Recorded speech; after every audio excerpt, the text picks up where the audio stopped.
We are on day 2 of the Alphacore launch here for the Rippaverse, and it is trucking right along, huge levels. Now, a lot of people were very concerned about having somebody who's not Eric July writing the book, and would that actually impact things? Would it cause problems?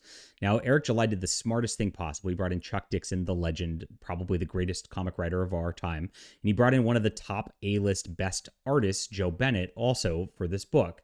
So just that alone, that creative team is absolutely the hugest thing and the biggest news in comics right now. So it was a smart thing. And it turns out it's looking like that him giving a basic concept to Chuck, hiring out different writers and different artists, and being like the true Stan Lee, the face of this company, is beneficial to Eric, and it's not dropping sales whatsoever. He's gotten a little help here, which I'll talk about in just a moment too. And here we go, my friends. If you guys are new to the channel, I'm John Delarose. I'm a #1 best-selling author and award-winning comic creator myself.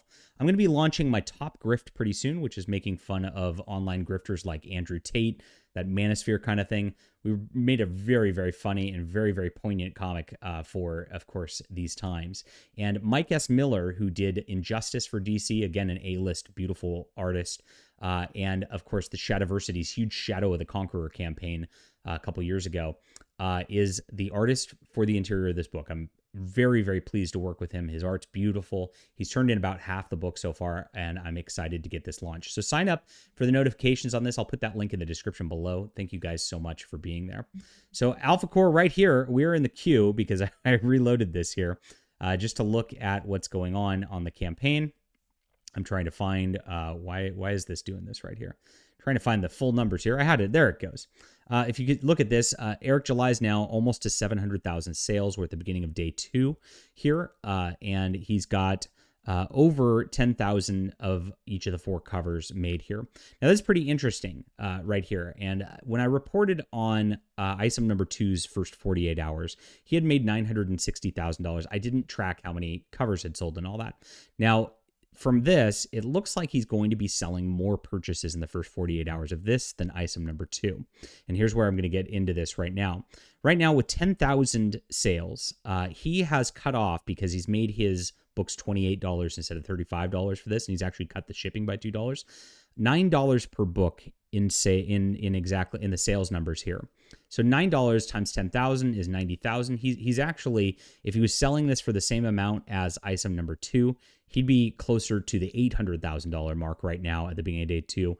So he's about hitting the levels of sales where ISOM number 2 hit almost exactly. That means there's no drop off. That means the haters who were out there saying that, oh, he's going to fail with Alphacore, he's not writing this, how is it going to go? ISOM, does anybody even like it? They were all wrong. And there is actually some social proof proving that they were wrong on this front, which I wrote for Bounding Into Comics this morning. Mark Miller, one of the greatest comic writers of our time, also endorsed Eric July's ISOM and says he loved the books. So he posted this to Twitter last week. Eric July sent him ISOM number 1 and 2. And I wrote a whole article about this. You can read it at boundingintocomics.com. Click here and support our journalism efforts on a lot of fronts. And this here is a huge, huge endorsement. This is one of the most beloved comic writers out there right now. And he is giving the nod to Eric July as Alphacore is launching. So this is a big deal. And if you don't think it's a big deal, I mean, I don't know what rock you're living under in the comic book world, but this is a heavy hitter saying Eric July is one of us. Eric July has then gone and hired Chuck Dixon, an even heavier hitter, and an artist, Joe Bennett, an even heavier hitter. And the campaign is a tremendous success.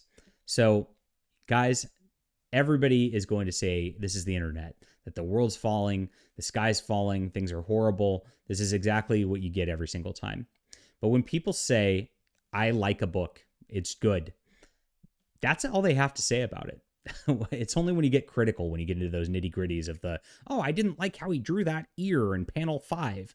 That's when people really get into those long launches at this. The truth is, people are loving these books. People are loving what's being created here. They want this full-scale alternative to Marvel and DC as a superhero universe, and it's being provided.